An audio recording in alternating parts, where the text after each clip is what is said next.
তুমি যদি বিক্রিয়ার হারের সূত্রটা পারো অবশ্যই সংজ্ঞাটা পারবা। আর আমার কাছে পার্সোনালি একটা জিনিস মনে হয়, আমরা যদি সূত্রটা ভালো মতো পারি, বুঝছো, সূত্রর গুরুত্ব অনেক বেশি। আর সূত্র কখনো মুখস্থ করবা না সরাসরি, অবশ্যই সূত্রটা বুঝে বুঝে পড়ার চেষ্টা করবা। তুমি যদি শুধুমাত্র কি পারো, দেখো তোমাকে এই জিনিসটা একটু লিখেই দেখাই। তুমি যদি শুধুমাত্র সূত্রটা পারো, কি পারো, সূত্রটা পারো, তুমি যদি সূত্র পারো তাহলে তুমি কি পারবা বলো তো, সংজ্ঞা পারবা। ওই যে টপিকটা, ওই টপিকের সংজ্ঞাটা তুমি পারবা। তারপরে কি পারবা, যে ওই সূত্র থেকে তুমি ম্যাথ করতে পারবা। ঠিক আছে, ওই সূত্র থেকে কি করতে পারবা, ম্যাথ করতে পারবা। তারপর সূত্রের ব্যাখ্যাটা তুমি পারবা, বা কীভাবে ওইটা কাজ করে ওই ব্যাখ্যাটা তুমি পারবা।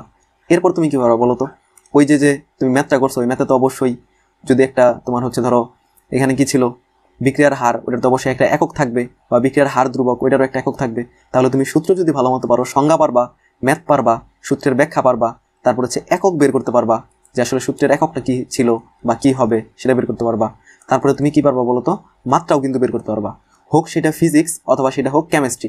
ঠিক আছে, ফিজিক্স, কেমিস্ট্রি বা ম্যাথমেটিক্স। ঠিক আছে, তুমি যদি শুধুমাত্র সূত্রটা ভালো মতো পারো ভাইয়া, বুঝছো, তুমি শুধুমাত্র যদি সূত্রটা একটু অবশ্যই মুখস্থ করবা না সরাসরি, অবশ্যই কি করবা, বুঝে পড়বা। ঠিক আছে, আগে বুঝে পড়বা, তারপরে তুমি যে সূত্রটা মুখস্থ রাখবা। প্রতিদিন দরকার হলে 6-7 বার করে লিখবা। ঠিক আছে, 5-6 বার করে কি করবা, লিখবা। বুঝতে পারছো, 5-6 বার করে লিখবা। তাহলে লিখলে তুমি যদি সূত্রটা ভালো মতো পারো, সংজ্ঞা পারবা, ওই সূত্রের যত ম্যাথ আছে ম্যাথগুলা পারবা। ঠিক আছে, একটা সূত্র থেকে আরেকটা সূত্রে কীভাবে যাইতে হয়, বা একটা সূত্রেরই কতগুলা তোমার হচ্ছে ডালপালা থাকতে পারে, ওইগুলো দিয়ে কীভাবে ম্যাথ সলভ করতে হয় ওগুলোও তুমি পারবা। তারপরে ব্যাখ্যাটা পারবা, একক পারবা, মাত্রা পারবা। তাহলে বলো, তাহলে ভাইয়া তুমি আমাকে বলো, তুমি কেন সূত্রটা শিখবা না, বা কেন তুমি সূত্রটা মুখস্থ রাখবা না, এটা আমাকে বলো। কোনো কারণ আছে? কোনো কারণ নাই। সূত্র তুমি ভালো মতো না পারলে সংজ্ঞাও ঠিক মতো পারবা না, মুখস্থ রাখতে হবে, যেটা তুমি ধরো কিছুদিন মনে রাখবা, পরে যাই ভুলে যাবা। ম্যাথ তো করতেই পারবা না, তুমি সূত্র না পারো কোনোদিন তুমি ম্যাথ করতে পারবা না। ঠিক আছে, উল্টাপাল্টা সূত্র লিখবা, মানগুলো উল্টাপাল্টা হয়ে বসাবা, তুমি রেজাল্ট পাবো উল্টাপাল্টা। তারপরে এককও তোমার মুখস্থ রাখতে হবে। তুমি কয়টা একক মুখস্থ রাখবা বলো তো, কয়টা একক মুখস্থ রাখবা।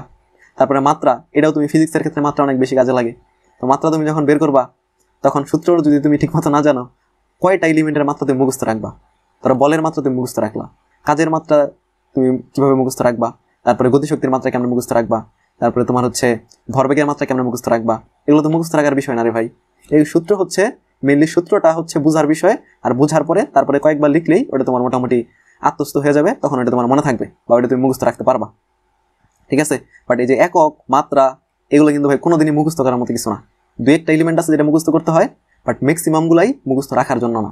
এগুলো হচ্ছে বুঝা সূত্র থেকে বের করার জিনিস, যে কত কম সময়ের মধ্যে তুমি একক আর মাত্রাগুলো বের করতে পারতেছো।